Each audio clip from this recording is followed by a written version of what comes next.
Hello everybody, welcome back to the channel. If you're new here, my name's Dave, and on this channel, I cover my love over Lego investing, general investments, as well as my Bricklink store.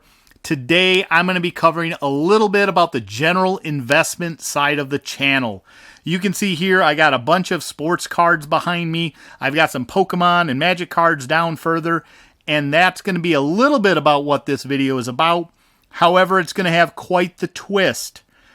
In a recent video that I posted, I stated that one of the things I was excited about getting into sports cards and other collectible cards is the fact that they don't need to be as climate controlled.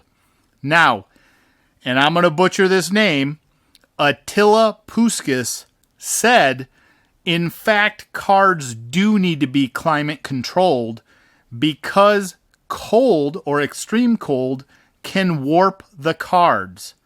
Now, I didn't know about this. Luckily, I haven't put them in a non-climate controlled area as of yet, but it did get me curious about what do extreme temperatures do to cards. And so I thought this would be a really fun video. We're going to go ahead and we're going to grab a couple packs and we're going to do some science together. So put on your science overcoat and come with me while we perform some different tests on cards and open them up to see how do cards react to extreme climates. So step one has to be identifying which cards we're going to do this with. Part of me would go, do I want to grab a booster box or a blaster box or an elite trainer box or some of our other blasters or megas up here and do this test with? The real answer, no way. Come on. I'm not crazy. Let's go over here. These cards, too valuable. Let's keep moving. We're going to go over into the background of the basement, and we are looking for these. We have some battle-style Pokemon pack. I know that these aren't necessarily very popular, but these are going to be exactly what we're looking for this test. So now that we've located our Pokemon cards or our sample set of cards, let's go ahead and take these and determine exactly how we're going to go ahead and perform this test. Now that we've got our cards, I've separated them into 3 different sample sets.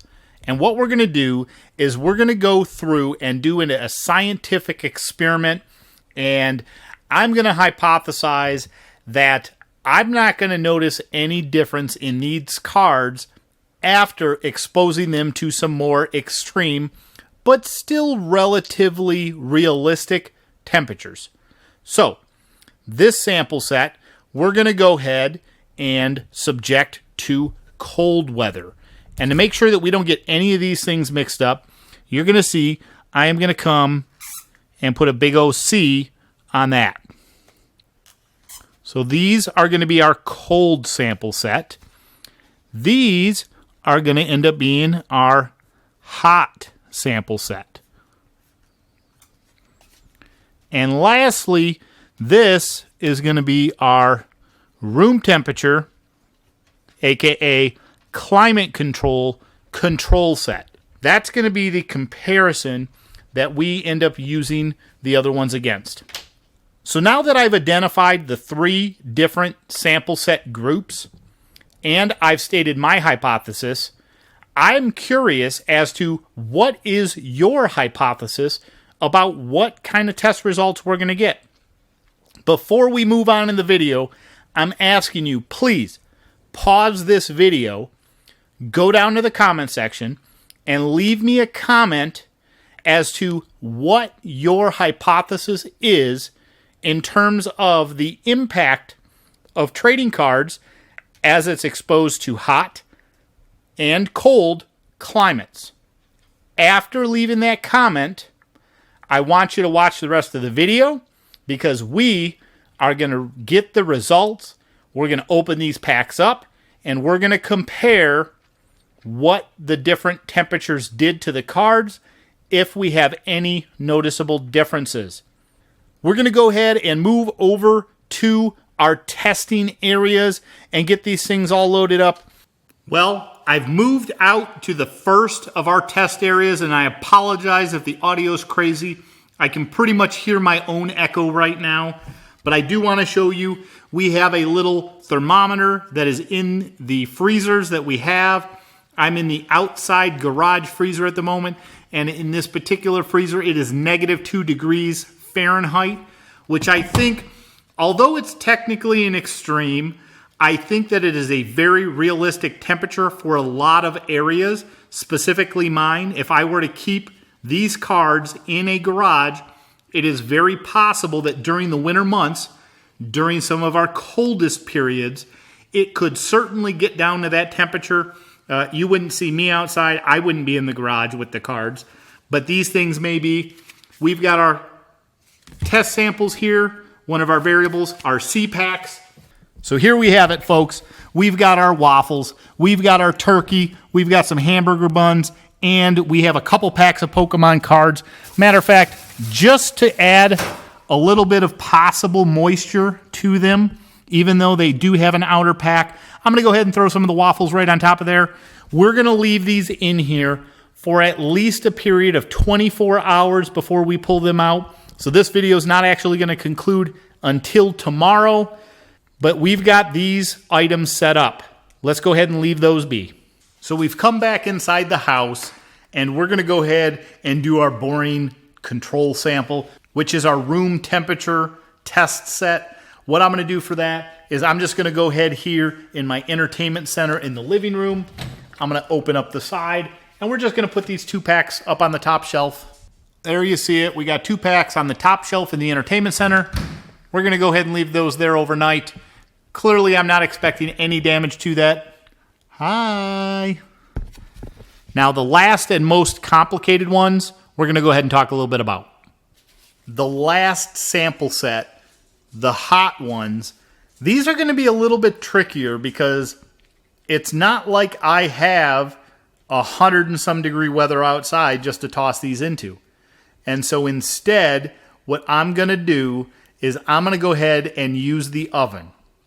Now, I want to make sure that I provide a good sample set with fairly comparable data, and so I'm going to make a point to throw these in the oven. We're going to leave it on at least for a good 12-hour period. I think I talked about 24 with the cold cards.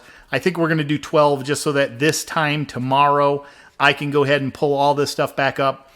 I'm going to go ahead and get the oven fired up to the lowest temperature that I possibly can, and we're going to see what that is to see if that's going to provide a suitable environment for these. If not, I'm going to have to be quick on my feet and come up with another example.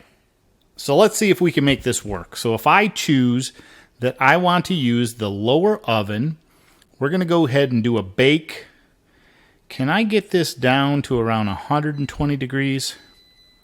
Looks like 175 is the lowest. We're going to check the top.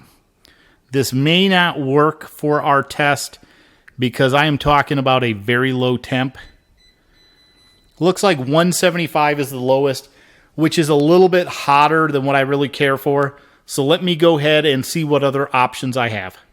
All right, so after doing a little bit more looking around, I did end up landing on the concept of using a roaster oven. Kids, please do not try this at home. I don't know what will or won't happen to these cards. I'm going to be keeping a very close eye on them. Again, I'm going to keep these for around 12 hours, not 24. So I'm not going to let this run overnight. It will end up being a long night tonight, though. So I am going to go ahead and take these cards, get them in this oven, and let's see what we can do. You can see I got it set down here. I can't see below 150, so I just kind of guesstimated. I'm going to go ahead and use a temperature thermometer once this gets a little lower so that I can gauge the temperature before I put these in. I have our test environment finally set up. Unfortunately, I don't have a thermal chamber here with me to really regulate it. Instead, what I've decided to use is this roaster oven. You can see here, minus the display digit that's out, it is currently sitting at 124 point some degrees. It's been toggling somewhere between around 120 and 130, which is the environment that I want to subject these cards to.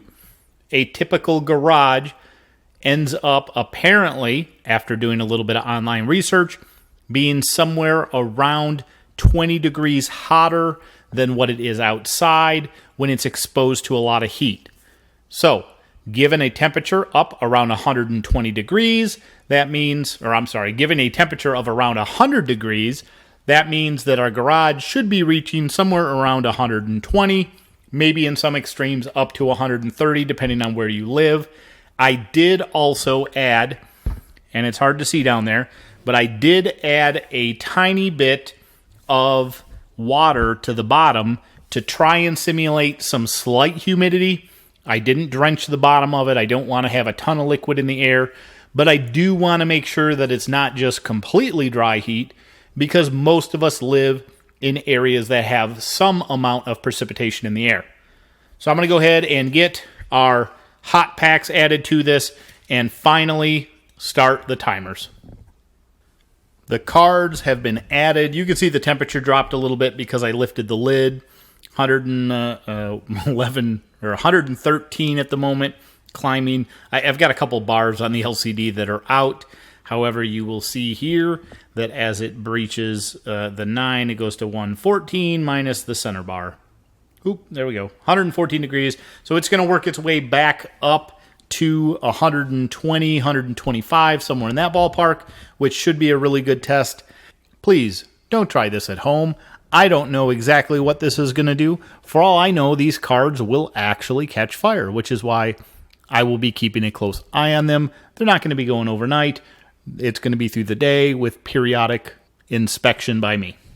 All right, folks, our 24 hours is up. It's actually been about 27 or 28. Time to go and collect our test samples. Room temperature, still at room temperature. And we are back out in the garage. Get these open. Quick visual inspection. I can feel the humidity on it, that's for sure. I don't know if you can see it. I don't think we can see it. They're definitely very cold. Let's go ahead and get the other one. There we go. We have our 2 cold packs.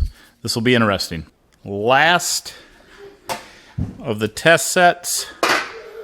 Let's see. Okay, they're definitely warm. They feel different than the cold ones for sure. The cold ones feel like they're very tight and consolidated. These ones almost feel like they ballooned out. I wonder if that's the moisture. Maybe the moisture managed to work its way in there. You can see that we did end up keeping some water in the base to try and get it with a little humidity. This one here, maybe even a little bit more so. Let's see, can you see anything there? Can't really see anything with the card, but let's go take these downstairs and get it set up and see if there's any differences once we open them. We made it back downstairs, everybody. We've got our test samples laid out here. A little hard to see. These ones are our hot samples. These are the cold samples. Let me go ahead and get myself moved around here. There we go. And the room temperature ones, we're going to go ahead and start off with these 2, just so we can get a good feel for it. I do want to look here, though, see if I can catch this on camera. There is definitely some humidity on these. I can certainly see it, but I don't know that... It's kind of hard to see. Oop, there you go. See just a little bit of moisture, maybe? Anyways, hard to see. You can definitely feel it. This pack is very tight. I don't know if you can tell, but in terms of thickness, they are pretty flat. These ones, which are still a little warm to the touch, you can see they definitely look like there is some swelling going on. So maybe humidity is worse here. I mean, I can almost, if I took one of these control samples, the 2 hot packs are roughly the same size height-wise as 3 booster packs. So I don't know what that means as of yet. Again, that's why we're doing this. We're going to find out. To restate my hypothesis was that there wouldn't be any damage. I am starting to question and concern that, more specifically as it relates to the hot ones and the cold ones. But we'll see. Maybe they're both damaged. Maybe cards really do have to be climate controlled. Now for the next part, we're getting into it. We've got a room temperature one here. We're going to go ahead and bust this open. I forget how these open. I guess I'm just going to go right down the middle, right down the back, right down the something. How do you open a pack of cards? There we go. We're going to split it right at the middle seam. Let's see what we have in here. Fun little secondary note. So we've got, they definitely feel normal, which makes sense. Let me get you moved over here so that I don't have to lean way back. New camera setup, trying this for the first time today. We've got a bunch of common cards here. I'm just going to blow past those. We do have a foil Remoraid. We have a rare reverse foil Bronzong. I think I like the camera setup with it behind me because it's easier to see. But we do have that. Room temperature again. Then we follow our uncommons. That's right. You're supposed to do the 4. Although 4 on this one would have been a little weird. It actually would have... Yeah, it would have worked. Anyways. Code card. There you go, folks. If you're interested, feel free to go ahead and snag that. We'll do one more of our samples here. Let me know in the comments below if any of these things actually have any value. I'm not going to bother looking these up right now. These are probably just going to go in my son's collection. Because again, the purpose for these was to do the test. This is what's hopefully going to be saving me lots of money. Nice and thin. We're just going to go crack into it here. We've got code card number 2. Next up, we've got, let's get these out of the way. Ooh, we got something here. We'll start with our foil. I don't even remember how to do this, apparently. So we've got our foil here. We've got a foil Zubat. And we have a Corviknight V. Why am I holding these upside down? Corviknight V.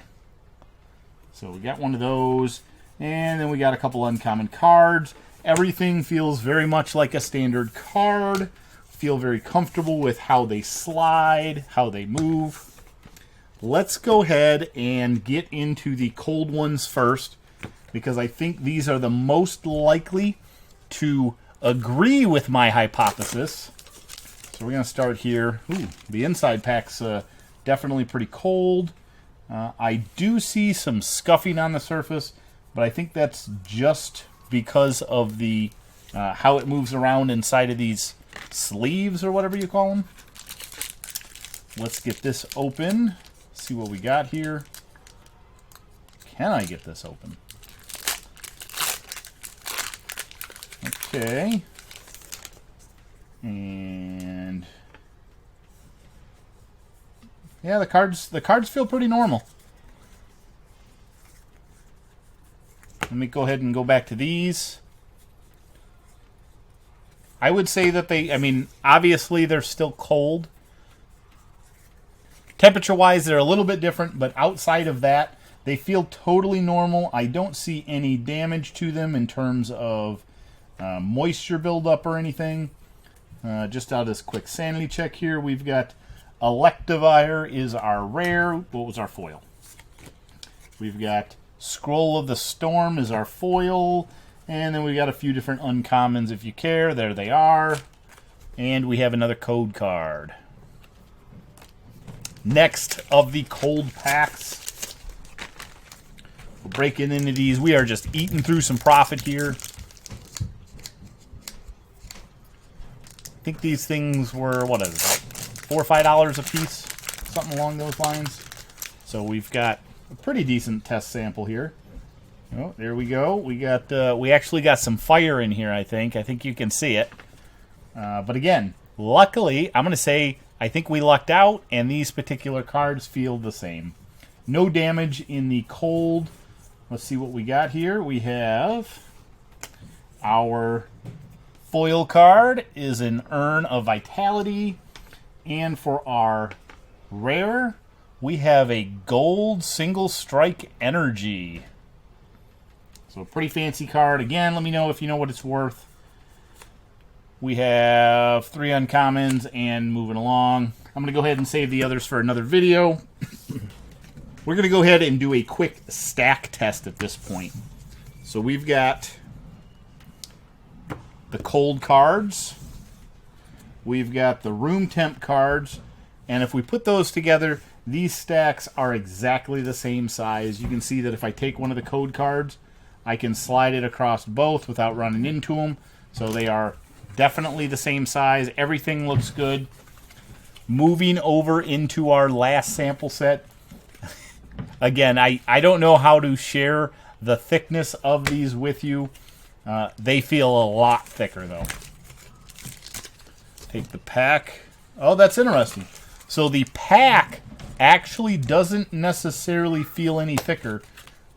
It might have just been some of the moisture absorbed in this hanger sleeve. So it's possible that it hasn't even impacted the booster packs themselves. We're going to crack into the first of the hot packs. Again, these ones were cooked at about 120 to 130 degrees Fahrenheit for a period of, see, I put them in at 2 o'clock yesterday, so a period of around 28 hours.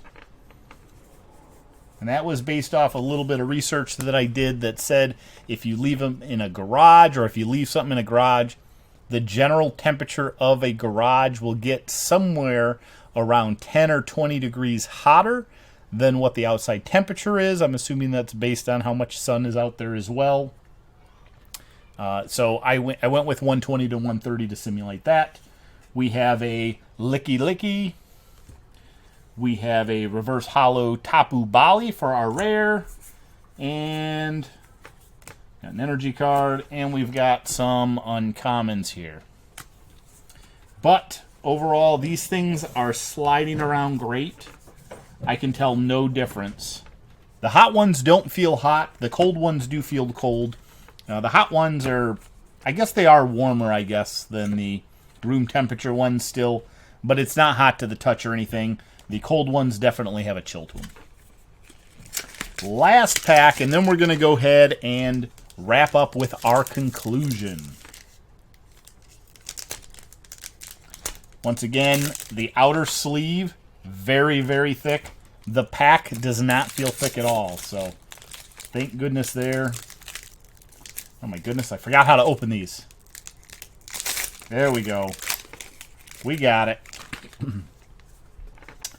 Let's see. We have cards feel completely fine. We have a foil Houndoom. And for our rare, we have a Clay Idol. And we have 3 uncommons here if you care. That's pretty much the bulk of things. One last test just for sanity's sake.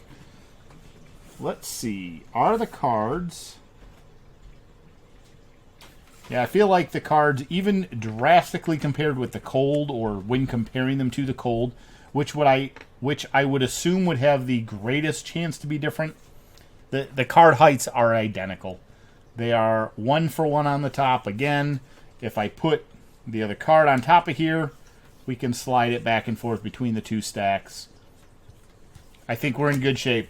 So I think in summary, the cards, in this case, we took 2 packs and put them in the freezer at around -1, -2 degrees. We took 2 packs and we left them at room temperature up in the cabinet. And then I took the last 2 packs, our final test sample set, and we ended up putting those in a roaster oven between 120 and 130 degrees. Left all those cards there for a period of about 28 hours. And after opening them, my conclusion is that it does not appear to have any bearing on the cards. Obviously, I did not do a massively long sample set or a long test to see overall, but looking at these, I don't see any warping. I don't see any damage. Honestly, if it weren't for some slight temperature differences because they just came out of the test environments, I don't believe I could tell these cards apart from one another. I think this kind of proves to my point is that cards in general are going to be more resilient. Honestly, the part that I had the biggest concern with was going to be the packaging, specifically the foil. They use an adhesive and a crimp to keep these things closed. And I was actually thinking, which is why I specifically wanted some humidity in the roaster, I thought there was a small chance that that would end up causing the seal to break, which is my biggest problem with the Lego sets, is that if I keep those in a humid, hot environment, those seals, the adhesive will break down, the seals will pop loose, and then it's hard to sell as a new, well, it's impossible to sell as a new sealed box, but it's hard to sell even as a new set. Just because it's open, it's going to raise a lot of question, and it diminishes the value. With the cards, I seem to not have any of those problems, and so I feel comfortable storing these cards in my garage or in my pole barn. I'm not going to be overly worried about this. I will let you know if, as I move things out there, if I do notice any problems as I move forward. I'll be sure to circle back around, but I feel pretty good about this test. Let me know in the comments below what you think about the test that I performed. Let me know if your hypothesis that you threw down there was correct. And don't forget, while you're down there, go ahead and click on that like button and subscribe to the channel. It would help me out immensely. So with that, I hope you all enjoyed the video. I hope you enjoyed the scientific experiment that we did today. And I look forward to seeing all of you in the next video. Bye.